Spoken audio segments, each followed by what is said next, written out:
বন্ধুসকল, এই ভিডিঅ'ত মই অসম ইতিহাসৰ ওপৰত কেইটামান অতিকৈ গুৰুত্বপূৰ্ণ প্ৰশ্নৰ ওপৰত আলোচনা কৰিব ওলাইছোঁ। আশা কৰোঁ আপোনালোকে ভিডিঅ'টো শেষলৈ চাব। প্ৰথম প্ৰশ্ন, প্ৰাচীন অসমৰ প্ৰথম ৰজাজনৰ নাম কি আছিল? ইয়াৰ উত্তৰ হ'ব মহীৰাংগ দানৱ। দ্বিতীয় প্ৰশ্ন, নৰকাসুৰৰ সমসাময়িক শোণিতপুৰৰ ৰজাজন কোন আছিল? ইয়াৰ উত্তৰ হ'ব বাণ ৰজা। বাণ ৰজা হৈছে ৰজা নৰকাসুৰৰ সমসাময়িক শোণিতপুৰৰ ৰজা। ৩ নম্বৰ প্ৰশ্ন, মহীৰংগ দানৱৰ ৰাজধানীৰ নাম কি আছিল? ইয়াৰ উত্তৰ হ'ব মৈৰাং পৰ্বত। মৈৰাং পৰ্বত হৈছে মহীৰংগ দানৱৰ ৰাজধানীৰ নাম। ৪ নম্বৰ প্ৰশ্ন, বৰ্মন বংশৰ প্ৰথম ৰজাজনৰ নাম কি? ইয়াৰ উত্তৰ হ'ব পুষ্য বৰ্মন। পুষ্য বৰ্মন হৈছে বৰ্মন বংশৰ প্ৰথম ৰজা। ৫ নম্বৰ প্ৰশ্ন, বৰ্মন বংশৰ শেষৰ ৰজাজন কোন আছিল? ইয়াৰ উত্তৰ হ'ব কুমাৰ ভাস্কৰ বৰ্মন। কুমাৰ ভাস্কৰ বৰ্মন হৈছে বৰ্মন বংশৰ শেষৰজন ৰজা। ৬ নম্বৰ প্ৰশ্ন, ভাস্কৰ বৰ্মনৰ ৰাজত্বকালত অসম ভ্ৰমণ কৰা চীনা পৰিব্ৰাজক গৰাকীৰ নাম কি? ইয়াৰ উত্তৰ হ'ব Hiuen Tsang. Hiuen চাঙে Kumar Bhaskar বৰ্মনৰ ৰাজত্বকালত অসম ভ্ৰমণ কৰিছিল। ৭ নম্বৰ প্ৰশ্ন, হিউৱেন চাঙৰ অসম ভ্ৰমণ উল্লেখিত গ্ৰন্থখনৰ নাম কি আছিল? উত্তৰ চি ইউ কি।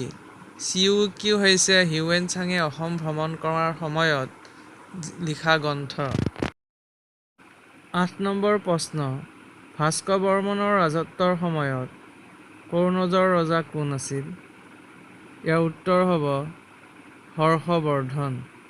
হৰ্ষবৰ্ধন হৈছে ভাস্কৰ বৰ্মনৰ সমসাময়িক ৰজা। ৯ নম্বৰ প্ৰশ্ন, কোচ ৰাজ্যৰ প্ৰতিষ্ঠাতা কোন আছিল?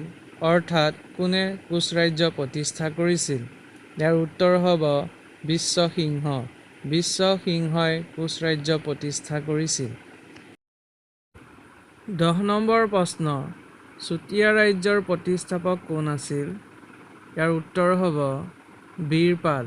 বীৰপালে চুতীয়া ৰাজ্য প্ৰতিষ্ঠা কৰিছিল। ১১ নম্বৰ প্ৰশ্ন, পাল বংশৰ প্ৰতিষ্ঠাপক কোন আছিল?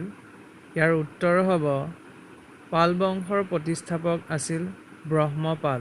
ব্ৰহ্মপালে পাল বংশ প্ৰতিষ্ঠা কৰিছিল। ১২ নম্বৰ প্ৰশ্ন, শালস্তম্ভ বংশৰ শ্ৰেষ্ঠ ৰজাজনৰ নাম কি আছিল? ইয়াৰ উত্তৰ হ'ব শ্ৰী হৰ্ষদেৱ। হৰ্ষদেৱ হ'ল শালস্তম্ভ বংশৰ শ্ৰেষ্ঠ ৰজা। ১৩ নম্বৰ প্ৰশ্ন, কোচ ৰজা নাৰায়ণৰ প্ৰথম নাম কি আছিল? ইয়াৰ উত্তৰ হ'ব মল্লদেৱ। মল্লদেৱ হৈছে কোচ ৰজা নাৰায়ণৰ প্ৰথম নাম। ১৪ নম্বৰ প্ৰশ্ন, নৰনাৰায়ণৰ সমসাময়িক কবি কোনজনে মহাভাৰতৰ অনুবাদ কৰিছিল? ইয়াৰ সঠিক উত্তৰ হ'ব ৰাম সৰস্বতীয়ে। ১৫ নম্বৰ প্ৰশ্ন, কোচ সেনাপতি চিলাৰায়ৰ প্ৰথম নাম কি আছিল? ইয়াৰ উত্তৰ হ'ব শুক্লধ্বজ। শুক্লধ্বজ সিংহ হৈছে কোচ সেনাপতি চিলাৰায়ৰ প্ৰথম নাম। ১৬ নম্বৰ প্ৰশ্ন, চুকাফা অসমলৈ কোন চনত আৰু কোন পৰ্বত অঞ্চলৰ মাজেৰে আহিছিল? ইয়াৰ উত্তৰ হ'ব ১২২৮ খ্ৰীষ্টাব্দত পাটকাই পৰ্বতেৰে চুকাফাই অসমলৈ আহিছিল। ১৭ নম্বৰ প্ৰশ্ন, চুকাফাই কোন চনত আৰু ক'ত প্ৰথম ৰাজধানী স্থাপন কৰিছিল? ইয়াৰ উত্তৰ হ'ব ১২৫৩ চনত চৰাইদেউত ৰাজধানী স্থাপন কৰিছিল। ১৮ নম্বৰ প্ৰশ্ন, কোনজন আহোম ৰজাই শিঙৰি ঘৰত উঠা প্ৰথা আৰম্ভ কৰে?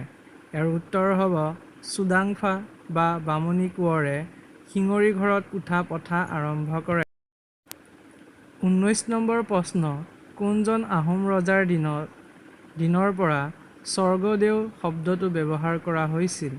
ইয়াৰ উত্তৰ হ'ব চুহুংমুং বা দিহিঙীয়া ৰজাৰ দিনৰ পৰা। 20 নম্বৰ প্ৰশ্ন, কাৰ দিনৰ পৰা অসমত প্ৰথমবাৰৰ কাৰণে লোকপিয়ল আৰম্ভ হয়? ইয়াৰ উত্তৰ হ'ব চুহুংমুং বা দিহিঙীয়া ৰজাৰ দিনৰ পৰা অসমত প্ৰথমবাৰৰ কাৰণে লোকপিয়ল আৰম্ভ হয়। 21 নম্বৰ প্ৰশ্ন, কোনজন আহোম ৰজাই ৰাজধানী গড়গাঁৱত স্থাপন কৰিছিল? ইয়াৰ উত্তৰ হ'ব চুক্লেংমুং বৰগোহাঁই বা গড়গয়া ৰজা। 22 নম্বৰ প্ৰশ্ন, কোনজন আহোম ৰজাৰ দিনত বৰবৰুৱা আৰু বৰফুকন পদবীৰ সৃষ্টি হৈছিল? ইয়াৰ উত্তৰ হ'ব চুচেংফা বা প্ৰতাপ সিংহৰ ৰাজত্বৰ কালত বৰবৰুৱা আৰু বৰফুকন পদবীৰ সৃষ্টি হৈছিল। 23 নম্বৰ প্ৰশ্ন, প্ৰথম হিন্দু ধৰ্ম গ্ৰহণ কৰা আহোম ৰজাজনৰ নাম কি? ইয়াৰ উত্তৰ হ'ব চুডাংফা। চুডাংফাই প্ৰথম হিন্দু ধৰ্ম গ্ৰহণ কৰা আহোম ৰজা। 24 নম্বৰ প্ৰশ্ন, আহোমসকলৰ শ্ৰেষ্ঠ নৃপতি বুলি কাক কোৱা হয়? ইয়াৰ উত্তৰ হ'ব ৰুদ্ৰসিংহ। ৰুদ্ৰসিংহক আহোমসকলৰ শ্ৰেষ্ঠ নৃপতি বুলি কোৱা হয়।